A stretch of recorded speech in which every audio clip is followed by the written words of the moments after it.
This is the ancient Lake Baikal, more specifically, the island of Olkhon, also known as the heart of Baikal. Straight away, you can feel something mystical here, a place of unique traditions, an amazing mix of cultures and peoples. But what makes this place so appealing? We're going to speak to some of the most prominent locals of Olkhon and uncover some of its secrets.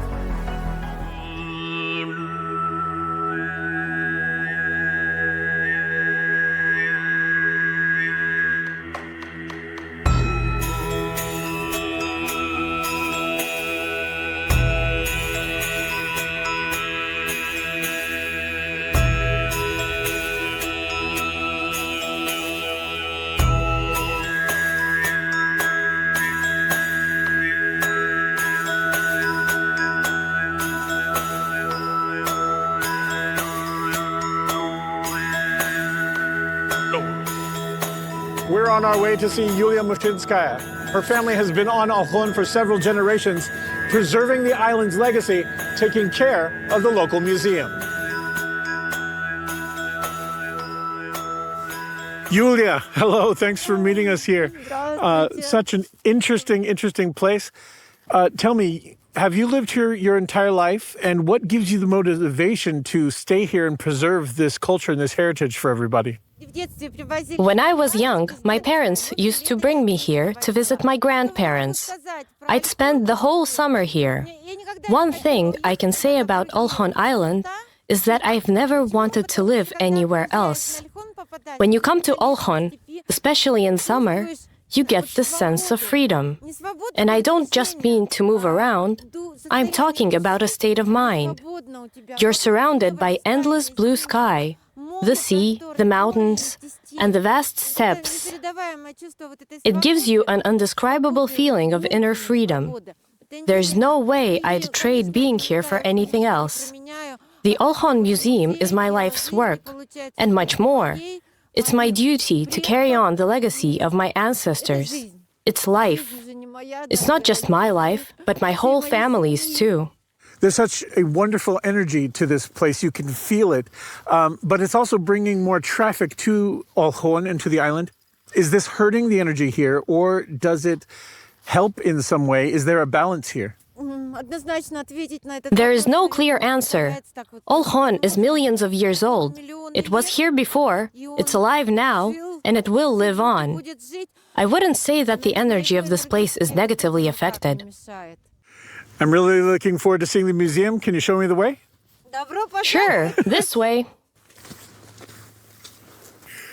So, Yulia, we're in the museum that your grandfather built, and there is a theory that the center of civilization is in Africa, but we're getting more information that another center is right here in Baikal. In fact, we know that Native Americans can trace some of their ancestry back here to Baikal. Can you tell me a little bit more about that? I'd like to tell you about a researcher from Irkutsk who spent his life studying Lake Baikal. His name was Stanislav Gurulev. He has since passed away.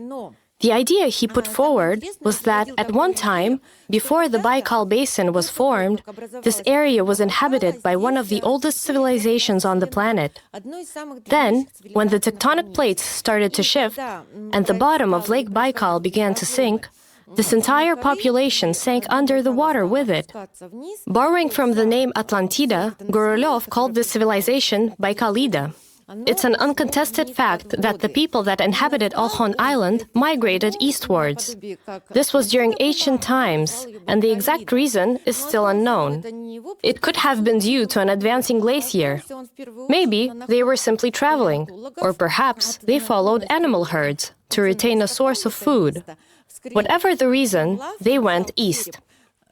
At that time, the Bering Strait did not exist, and the two continents were connected through a narrow landway, which scientists later called the Bering Land Bridge. Through this land bridge, people could cross to the other side and settle there. It is believed that these people were the original North American Indians. For several years, experts conducted archaeological research and excavations, and scientists carried out various lab tests. It was confirmed that the people who lived in the Baikal region and on Olkhon Island were the ancestors of the North American Indians. So this really is a melting pot, a mixture of cultures, a mixture of religions. So how does it affect people on the island? Do people get along here? We do have a mix of cultures here, and not just in the sense of everyday culture. We've had people of Orthodox faith, shamans, Buddhists, Catholics, and Muslims, a major Tatar diaspora. So yes, this place really is a melting pot. People would pass along parts of their culture and borrow other tribes' customs. These days, almost all of the Buryats, and in general, the people living here, combine the practices of both shamanism and Orthodox Christianity. They go to church services, but they also observe the customs and traditions of shamanism. Members of any other faith that happen to be on the island respect these shamanistic rituals, and the practices are strictly observed. So that's the kind of cultural influence we've experienced. If I look around the museum, I see many interesting artifacts and exhibits. I understand some of the artifacts that you have here are really rich in heritage and culture and historical. Can you show me some of the artifacts that you have? Let me show you then. So, Yulia, tell me about this. This is very interesting. This is part of a Buryat yurt, traditional housing. It usually has 8 walls, and every space serves a specific purpose. The fireplace was in the center, and it's where the family guardian spirit dwelled, the master of the fire and the yurt. When the family sat down to eat or had guests over, the first bite was always given to the fire. Only after that they would start eating. The Buryats believed that fire purified everything, cleansed the yurt from evil spirits that could harm residents. So this is the central part. There were also the east and west sides of the yurt. The east side was for women, because a woman has children, the giver of life, the beginning of a new life. And the sun rises in the east, and a new day begins. This symbolizes the beginning of something new. Men occupied the west-facing part of the yurt. The sun sets in the west, and the day is over. The end, death. Men were hunters and warriors. They brought death. And if there was a baby in the yurt, the cradle would be between the entrance and the fireplace. That's where they would hide it. The fire was supposed to protect the baby from all evil spirits. Shamanists used various elements to protect them. Angons. There is one hanging over there. They made them to be extremely scary looking. Shamans would make spirits dwell in such an angon, so it would gain protective powers. That's why they had to look terrifying, so that evil spirits trying to get into the yurt would be scared and run away. Here is another symbol, Sergei. You can see these posts all around Olkhon. Sergei means a tethering post. It was used to tie horses up, as there are flat steps all around here.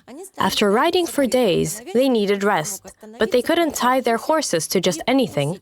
So Buryats started installing these posts on the boundaries between their villages. Soon, these Sergei posts became sacred because they turned into meeting spots between families and tribes. They would spray them in a ritual as they believed they had sacred powers. The guarding spirit grew stronger, and people began to do rituals near them. I love how everything has not just a purpose, but it also has a meaning to it as well. You mentioned about shamanism. It's not just a part of the culture or a religion. It's a really important part of, of everything here.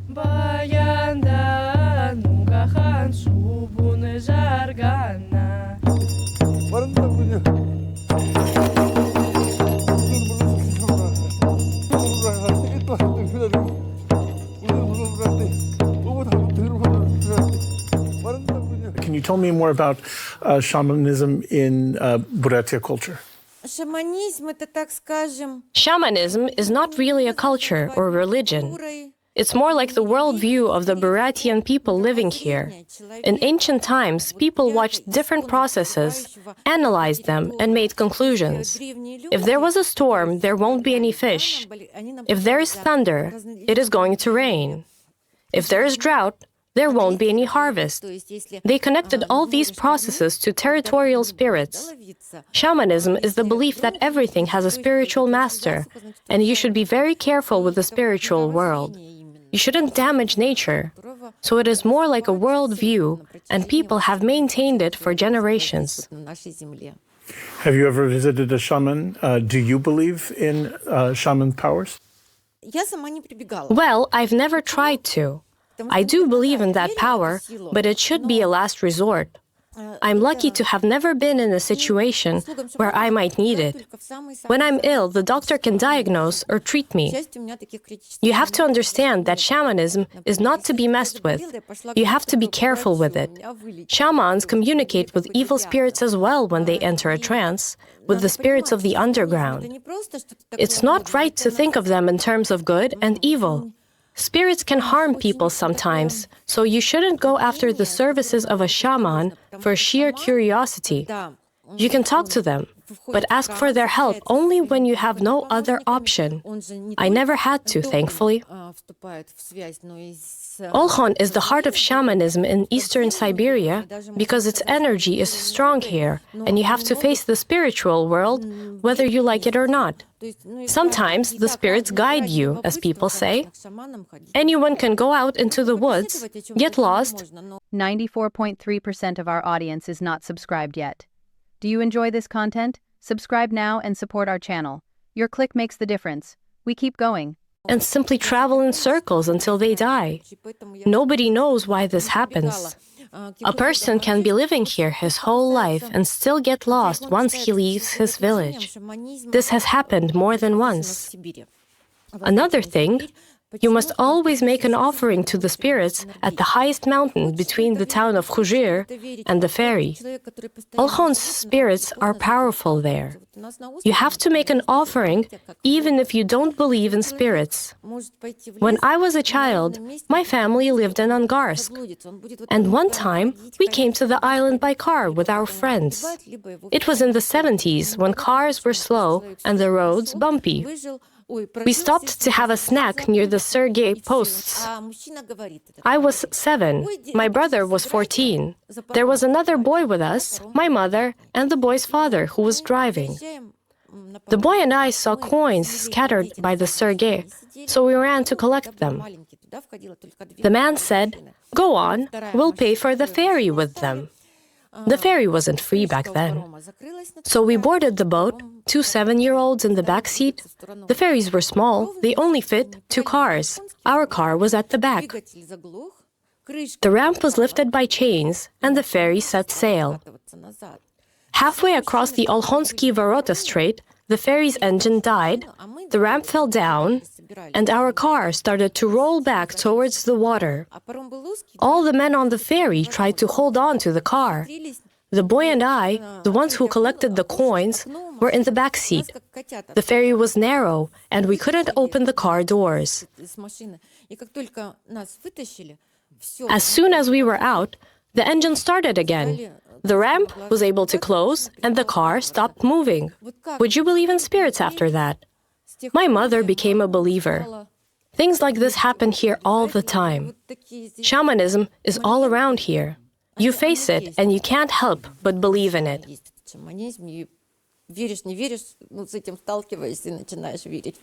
Yulia, it's been an incredibly interesting conversation. I certainly learned a lot. Thank you very much.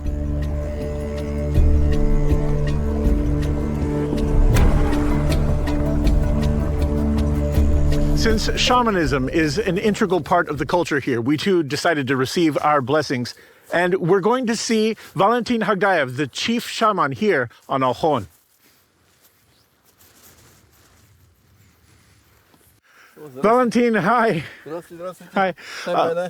I just tied a green ribbon onto the pole here. I hope that's a good luck color. I hope that means something good for our team. It's a good omen. Green is the color of the earth.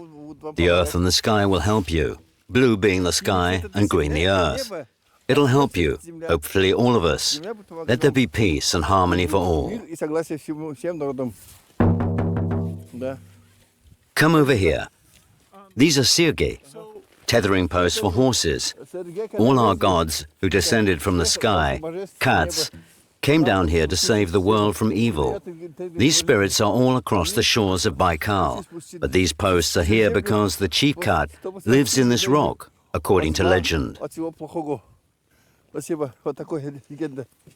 So it seems to me that being a shaman, you have to be knowledgeable about medicine, you have to know about the spirits, but also, do you have to be a psychologist as well? Of course, a shaman needs to know how to be a psychologist, an oracle, a healer, and a fortune teller. He must be all four things. How often do people come to see you, and can you give me an example of what they come to see you for? People come with all kinds of requests. Most often, they ask for spells to protect and rituals or rites to increase crop yield, for cattle breeding, hunting, or fishing. There are also birth and age-related rituals, from marriages to burial ceremonies, all the events that happen in our lives. But we only perform rituals if we're asked.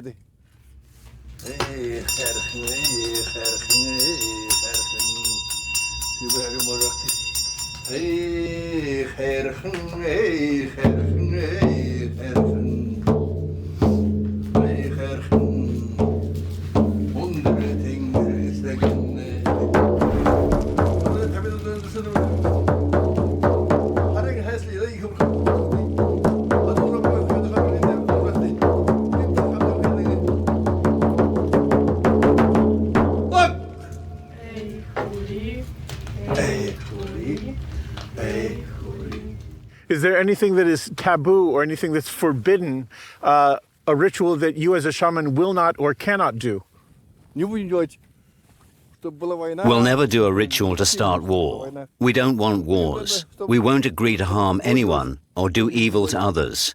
Evil, violent, or wicked things are taboo, and something we'll refuse to do. Can you treat anything with the help of a shaman? Of course not. Today, modern medicine can do almost anything. We stay clear.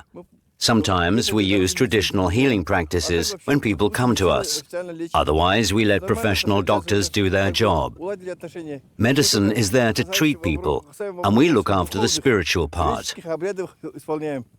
And what about people relying too much on shamanism? Is it where you actually have to refer people to actually go see traditional Western medicine? Such things happen, of course. If a shaman knows he can't really help someone, he'll send them to a doctor. If there's a broken bone, for example, and the patient needs a splint or a cast, they need to see a doctor. There's nothing a shaman can do in this case. I could hit my tambourine 1,000 times, and it wouldn't help. A shaman needs to be able to tell people when they can't help.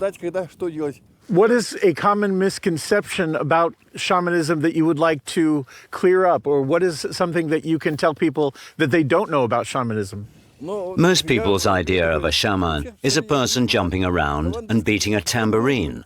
It's a general misconception. You need to understand that a shaman is someone equipped with spiritual knowledge, someone who knows the legends and traditions of the people. He's the bearer of the people's spirit.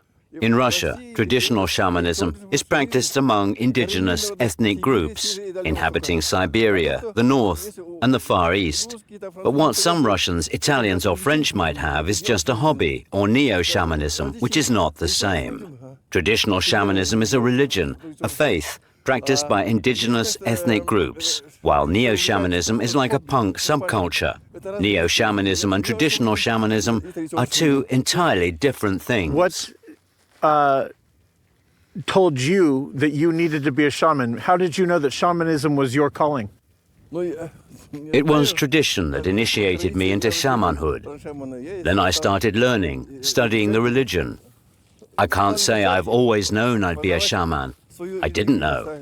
I lived, like many other people, worked at a factory, served in the army, just like most people of my generation.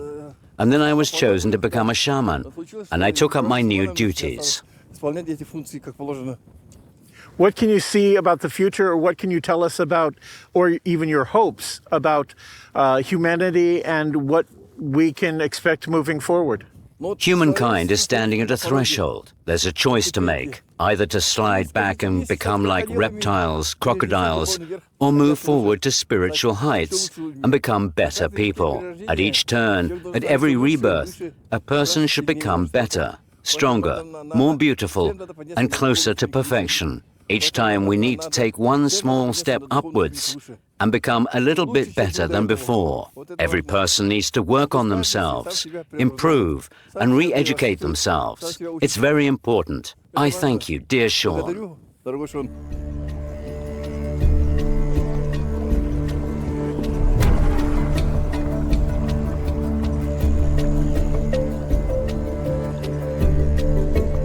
Here on Alkhon, magic is everywhere, and it can be clearly expressed through art, and it can be seen through the eyes of artist Dashi Namdakov.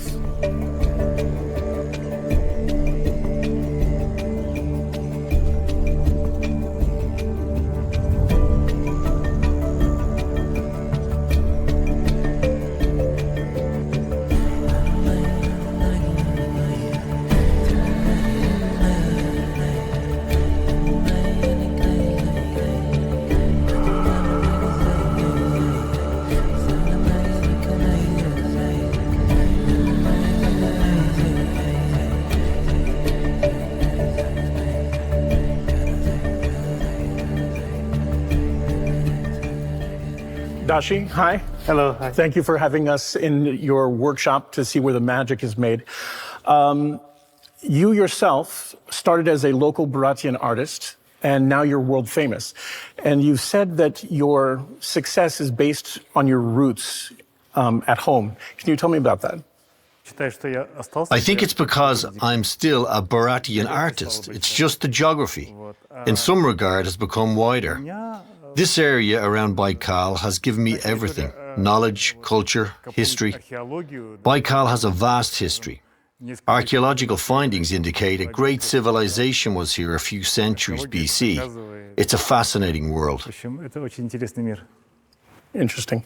Now, you're an artist, but also everyone in your family is an artist as well. Talk to me a little bit about, is it genetic, do you think, or is it nurture? The surrounding culture has inspired you? Well, I think it's both, but mostly I would say it's genetic. For generations, my ancestors were craftsmen. Back then, it was difficult to call it an art. In those times, just like in Renaissance Europe, artists were jacks of all trades, and so were our ancestors. They would create everything from daily items to church goods. In some way, that is an art. People back then had a lot of knowledge and a lot of craft. Now, your sculpture on Cape Haboy is known as the Guardian of Baikal. We went out to visit it. It's a beautiful piece. But you call it the Father of Baikal. Is there a difference? Do you have a different meaning to this particular piece of artwork? In Buryatian language, I call it Baikal Bave, where Baikal is Baikal and Bave is father. According to our ancient tradition, there are 13 deities around Baikal, and we worship the 13 keepers of the lake. I united them all in one face to emphasize this ancient culture. To me, it's a collective image related to the national culture and beliefs of the local population. The public knows it as the keeper of Baikal, but to me, it's Baikal Bave. Now, we live in an age of multiculturalism, where sometimes local indigenous cultures can get lost and their identity can be lost forever. Do you see yourself as kind of a guardian of Buryatian culture, or maybe at least preserving your culture for future generations to come? Well, I do this deliberately, mindfully. The knowledge I have from my ancestors, I pass it on using the instruments I possess.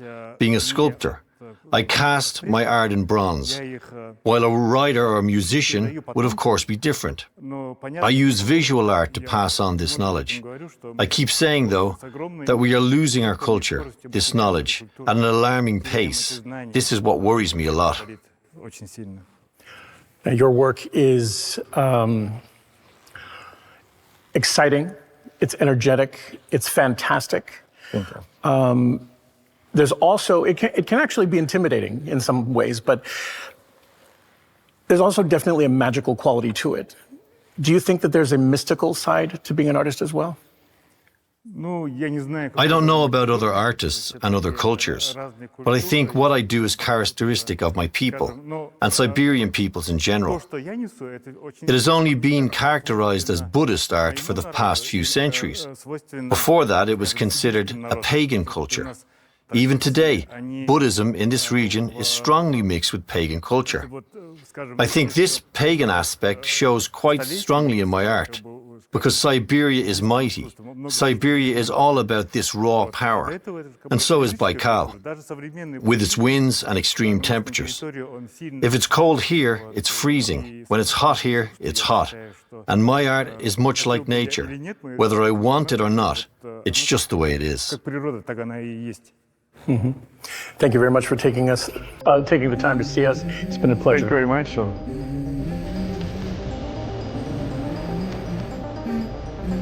Let's go. I wake up to a little bit of drool on my pillow, feel like it's gonna be a bad day. Yeah, I'm tired of shit, and the coffee ain't hit yet, damn, ain't that great. I don't wanna go to work, cause my boss is a jerk, and I'm not even that paid. I need a change in my life, cause I don't feel alive, and there's nothing that makes me happy. Hold my beer for a minute, I'm about to quit my job, cash in for a ticket. I'm going on a trip, and I don't plan to visit. I'm gonna stay there till I feel like I'm winning all. And this is just